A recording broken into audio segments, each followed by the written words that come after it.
تم گواہ رہنا، تم اس بات کے گواہ رہنا کہ میں نے ان سب لوگوں کی آج کے رات میں مغفرت کر دی جن لوگوں نے میری عبادت کی، رمضان کے روزے رکھے، نوافل پڑھے، رات کا قیام کیا، صدقہ خیرات کیے، سخاوت کی، جتنے بھی نیک اعمال میں بڑھ چڑھ کر حصہ لینے کی کوشش کی۔ اے فرشتوں تم یاد رکھو، گواہ رہو، میں نے ان تمام انسانوں کی مغفرت کا اعلان کر دیا ہے جنہوں نے رمضان المبارک کے مہینے میں فرما برداری کی اور اطاعت گزاری کی۔ یعنی یہ رات اتنی انعام والی رات ہے کہ اللہ تعالیٰ کی طرف سے مغفرت کی بارش اتر رہی، اللہ تعالیٰ کی طرف سے رحمت کی بارش اتر رہی ہے اور انعامات اتر رہے ہیں، اور اللہ تعالیٰ ان انعامات سے مومنین اور مومنات کو نوازنا چاہ رہے ہیں۔ تو ہمیں چاہیے کہ ہم اس رمضان المبارک کی جو آخری رات ہے،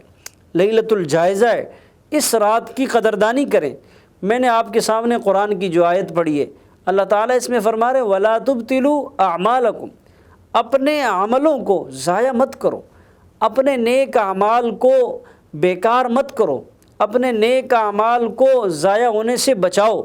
نیک اعمال ضائع کب ہوتے ہیں؟ نیک اعمال ختم کب ہوتے ہیں؟ جب ہم نیک اعمال کی قدردانی نہیں کرتے، نیک اعمال کے کرنے کے فوراً بعد ہم گناہ کی طرف بڑھ جاتے ہیں، نیک اعمال کے کرنے کے فوراً بعد ہم گناہوں سے محبت بنا لیتے ہیں، گناہ سے ہم رشتہ جوڑ لیتے ہیں، اور وہ اتنا قریب ہو جاتے ہیں ہم اس گناہ کے کہ وہ نیک عمل ہماری زندگی سے نکل کر ختم ہو جاتا ہے۔ اس لیے اللہ تعالیٰ فرما رہے ہیں وَلَا تُبْتِلُوا أَعْمَالَكُمْ، اپنے اعمال کو باطل مت کرو، اپنی محنت کو ضائع مت کرو، اپنی مشقت کو ضائع مت کرو۔ ایک حدیث میں اللہ کے رسول صلی اللہ علیہ وسلم نے اس رات میں، یعنی لیلۃ الجائزہ کی رات، جو چاند رات ہے، انعام والی رات ہے، بخشش کی رات ہے، مغفرت کی رات ہے، رحمت کی رات ہے،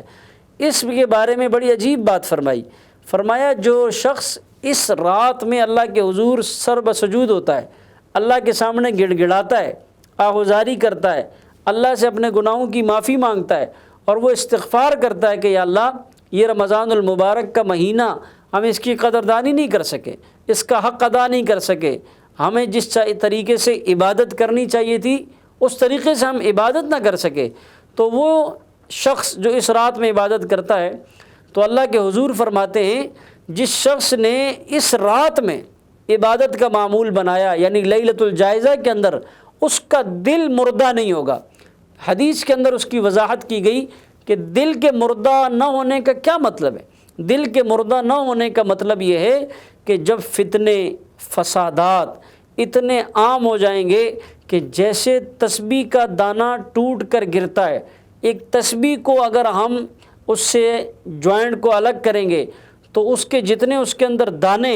وہ اس سے ایسے اسپیڈ سے گرتے ہیں، تو فرمایا جب فتنے اتنی تیزی سے زمین پر اتریں گے اور قدم قدم پر فتنے ہوں گے، تو ایسا شخص جو لیلۃ الجائزہ کی رات کو عبادت کرے گا، اللہ کے حضور سر بسجود ہوگا، اپنے گناہوں کی معافی مانگے گا اور اس رات کی قدر کرے گا، تو اللہ تعالیٰ اس کا دل مردہ ہونے سے بچائیں گے، یعنی اس کو فتنوں کی زد میں آنے سے بچائیں گے، اس شخص کو لوگوں کے حربے میں آنے سے بچائیں گے، ایسے فتنے جو ایمان کو نقصان پہنچائیں، ایسے فتنے جس سے آدمی کے اعمال ضائع ہو جائیں، تو اللہ تعالیٰ اس کو دل مردہ ہونے سے بچائیں گے، یعنی اس کی ان تمام باتوں سے اللہ تعالیٰ خود حفاظت فرمائیں گے، وہ اللہ تعالیٰ کی مدد سے مامون رہے گا، فتنوں سے اللہ تعالیٰ کی مدد سے فتنوں سے محفوظ رہے گا۔ اس کی ترغیب آپ صلی اللہ علیہ وسلم خود دے رہے ہیں، تو ہمیں چاہیے کہ ہم اس لیلۃ الجائزہ کی رات میں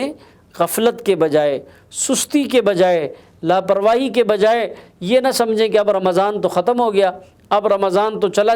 جا چکا ہے، رمضان ہم سے رخصت ہو چکا ہے، ہم جو چاہے مرضی یہ کریں۔ نہیں، ابھی رمضان باقی ہے، یعنی یہی تو وہ آخری لمحات ہیں جس میں اللہ تعالیٰ دیکھنا چاہتے ہیں کہ یہ رمضان المبارک کے رخصت ہونے پر غمزدہ ہیں یا خوش ہیں۔ ہم اپنے عمل سے یہ بتائیں، ہمیں محسوس ہو کہ ہم رمضان کے جانے پر غمزدہ ہیں کہ رحمت والا، برکت والا، سعادت والا، مغفرت والا، اللہ تعالیٰ کی طرف سے سکون والا جو مہینہ تھا وہ ہم سے رخصت ہو چکا۔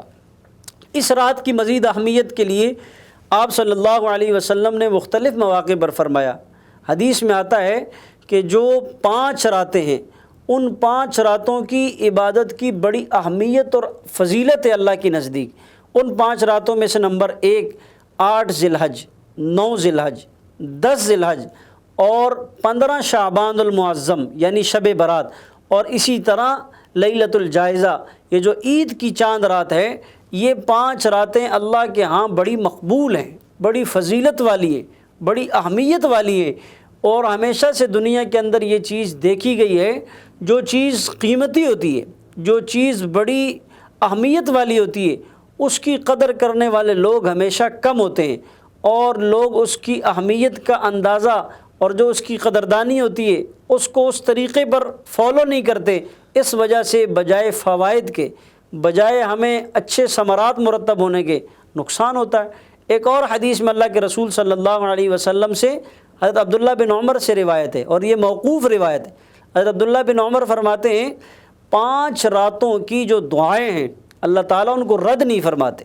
5 راتوں کی دعاؤں کو اللہ تعالیٰ قبول فرماتے ہیں۔ ایک پہلی رات فرمایا یعنی جمعے کی رات، شب جمعہ۔ جمعہ بھی مسلمانوں کے لیے ہر ہفتے میں عید کے مترادف ہے، اس لیے کہ یہودیوں کو ہفتے کا دن دیا گیا عید کے لیے اور چھٹی کے طور پر منانے کے لیے، عیسائیوں کو اتوار کا دن دیا گیا عید کے لیے اور چھٹی کے طور پر منانے کے لیے، اور مسلمانوں کو اور آپ صلی اللہ علیہ وسلم کی امت مسلمہ کو جمعے کا دن بطور چھٹی کے، بطور عید کے عطا کیا۔ آپ نے دیکھا ہوگا جمعۃ المبارک کے بڑے بڑے اجتماعات میں ایسا ماحول ہوتا ہے جیسے عید جیسا سما ہوتا ہے، مساجد بالکل بھری ہوتی ہے، فل ہوتی ہیں، مساجد کے اندر صفوں میں لوگ ہمیں بیٹھے ہوئے نظر آتے ہیں، اور باقی عام نمازوں کے اندر وہ معمول نہیں ہوتا۔ تو اس کا ایک منظر یوں ہمیں لگ رہا ہوتا ہے جیسے آج عید کا دن ہے۔ تو اس لیے جو شب جمعہ کی رات ہے، فرمایا کہ اس رات میں بھی اللہ تعالیٰ دعائیں قبول کرتے ہیں، اس رات میں دعائیں رد نہیں ہوتی، اس لیے تو فرمایا جمعے کے دن کثرت سے دعائیں مانگو۔ محدثین نے لکھا ہے کہ 35 اوقات جمعے کے دن ایسے ہیں جس کے اندر اللہ تعالیٰ دعائیں قبول کرتے ہیں، یعنی اس قبولیت کے وقت کے حوالے سے علماء کے 35 اقوال ہیں۔ 35 اقوال کے اندر ہر عالم نے الگ وقت کا تعین کیا ہے۔ تو جب 35 اقوال ہیں تو اس کا مطلب یہ ہے کہ یہ 35 وقت ہیں، 35 ٹائم ایسے ہیں، 35 وقت ایسے ہیں، ٹائم ایسے ہیں 24 گھنٹے کے اندر جس کے اندر دعائیں قبول ہوتی ہیں جمعۃ المبارک کے دن۔ فرمایا دوسری جو رات ہے وہ ہے 1 رجب المرجب کی رات، اس دن بھی اللہ تعالیٰ کثرت سے دعاؤں کو قبول فرماتے ہیں۔ اور اگر ہم آپ صلی اللہ علیہ وسلم کی حیات طیبہ پر اگر ہم نظر ڈالیں تو آپ صلی اللہ علیہ وسلم ہمیں رمضان المبارک کی رجب سے تیاری کرتے ہوئے نظر آتے ہیں۔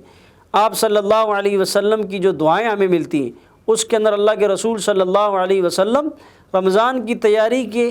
رجب سے شروع کرتے، اور آپ فرماتے تھے اللہم بارک لنا فی رجب و شعبان وبلغنا رمضان، اے اللہ رجب میں خوب برکتیں عطا فرما، شعبان میں خوب برکتیں عطا فرما، اور ہم سب کو رمضان المبارک تک پہنچا، ہماری زندگیوں کو رمضان المبارک تک دراز فرما، لمبا فرما، تاکہ ہم رمضان کی رحمت سے فائدہ حاصل کریں، مغفرت سے فائدہ حاصل کریں، جہنم کی خلاصی کے عشرے سے فائدہ حاصل کریں۔ تو یہ جو رجب کی پہلی رات ہے اس کے اندر بھی دعائیں قبول ہوتی ہیں، اس لیے کہ آپ صلی اللہ علیہ وسلم نے خود ان راتوں کے اندر دعائیں مانگی۔ یہ جو تیسری رات ہے یہ 15 شعبان المعظم کی رات جسے ہم شب برات کہتے ہیں، اس رات میں بھی آپ صلی اللہ علیہ وسلم جنت البقیع میں تشریف لے گئے اور آپ نے اللہ کے حضور دعا مانگی، اور آپ نے حضرت عائشہ رضی اللہ تعالی عنہا سے فرمایا کہ اے عائشہ،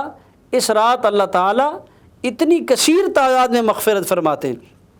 اتنی زیادہ لوگوں کی مغفرت فرماتے ہیں۔ پھر آپ نے تعداد کی کثرت کو بیان کرنے کے لیے اس تعداد کی کوانٹٹی کو، یعنی جو بہت زیادہ تھی، اس کو بیان کرنے کے لیے آپ نے ایک مثال دی۔ وہ مثال آپ نے یوں فرمائی، آپ نے دیکھا ہوگا بکری کی کھال کے اوپر بال جو ہوتے ہیں وہ کوئی آدمی بھی گننا چاہے تو اس کے بس کی بات نہیں ہے، وہ اسے گن نہیں سکتا۔ تو آپ صلی اللہ علیہ وسلم نے اس تعداد کی کثرت کو بتانے کے لیے اسے تشبیہ دی بکری کی کھال کے اوپر جو بال ہے۔ آپ نے پھر ایک بکری نہیں، پھر آپ نے بکریوں کا ریوڑ، اور پھر عجیب بات ہے عرب کے اندر تو ویسے بھی بکریاں پالنے کا معمول عرصہ دراز سے، پھر آپ نے ایک قبیلے کا نام لیا جو قبیلہ عرب کے اندر بڑا مشہور ہے۔ آپ صلی اللہ علیہ وسلم نے فرمایا عائشہ اب اس بات کو ہم سمجھیں، اے عائشہ